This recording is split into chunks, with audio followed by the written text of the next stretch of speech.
Capítulo 11.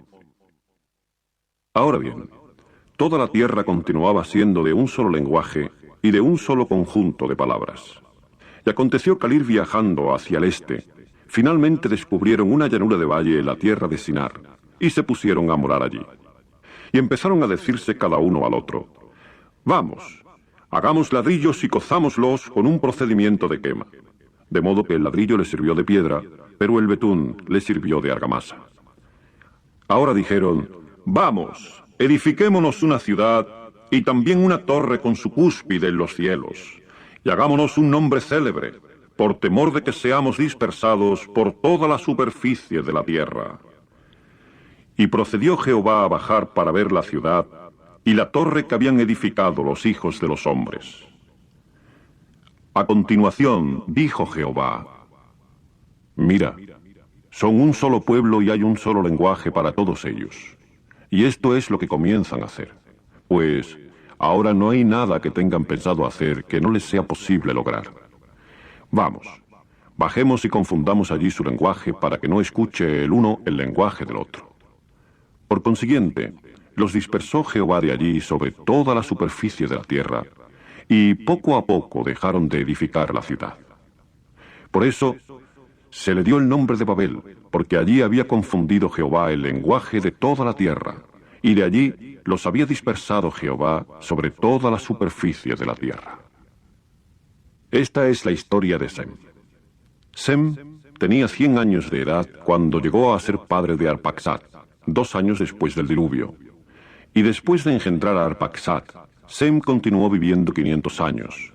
Entre tanto llegó a ser padre de hijos e hijas. Y Arpaxad vivió 35 años. Entonces llegó a ser padre de Selá. Y después de engendrar a Selá, Arpaxad continuó viviendo 403 años. Entre tanto llegó a ser padre de hijos e hijas. Y Selá vivió 30 años. Entonces llegó a ser padre de Heber. Y después de engendrar a Heber, Selá continuó viviendo 403 años. Entre tanto llegó a ser padre de hijos e hijas. Y siguió viviendo Heber 34 años. Entonces llegó a ser padre de Peleg. Y después de engendrar a Peleg, Heber continuó viviendo 430 años. Entre tanto llegó a ser padre de hijos e hijas. Y siguió viviendo Peleg 30 años. Entonces llegó a ser padre de Reu. Y después de engendrar a Reu, Peleg continuó viviendo 209 años. Entre tanto, llegó a ser padre de hijos e hijas. Y siguió viviendo Reu 32 años. Entonces llegó a ser padre de Serug. Y después de engendrar a Serug, Reu continuó viviendo 207 años. Entre tanto, llegó a ser padre de hijos e hijas. Y siguió viviendo Serug 30 años. Entonces llegó a ser padre de Nacor. Y después de engendrar a Nacor, Serug continuó viviendo 200 años. Entre tanto llegó a ser padre de hijos e hijas. Y siguió viviendo Nacor 29 años. Entonces llegó a ser padre de Taré. Y después de engendrar a Taré, Nacor continuó viviendo 119 años. Entre tanto, llegó a ser padre de hijos e hijas.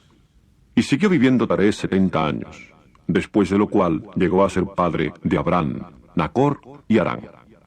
Y esta es la historia de Taré. Taré llegó a ser padre de Abrán, Nacor y Harán. Y Harán llegó a ser padre de Lot. Más tarde murió Harán mientras estaba en compañía de Taré su padre, en la tierra de su nacimiento, en Ur de los Caldeos. Y Abrán y Nacor procedieron a tomar esposas para sí mismos. El nombre de la esposa de Abrán era Sarai, mientras que el nombre de la esposa de Nacor era Milca, la hija de Harán, el padre de Milca y padre de Isca. Pero Sarai continuó estéril. No tenía hijo alguno. Después de eso tomó Taré a Abrán, su hijo, y a Lot, el hijo de Harán, su nieto, y a Sarai su nuera, la esposa de Abrán, su hijo, y salieron con él de Ur de los Caldeos para ir a la tierra de Canaán. Con el tiempo llegaron a Harán y se pusieron a morar allí. Y llegaron a ser los días de Taré 205 años.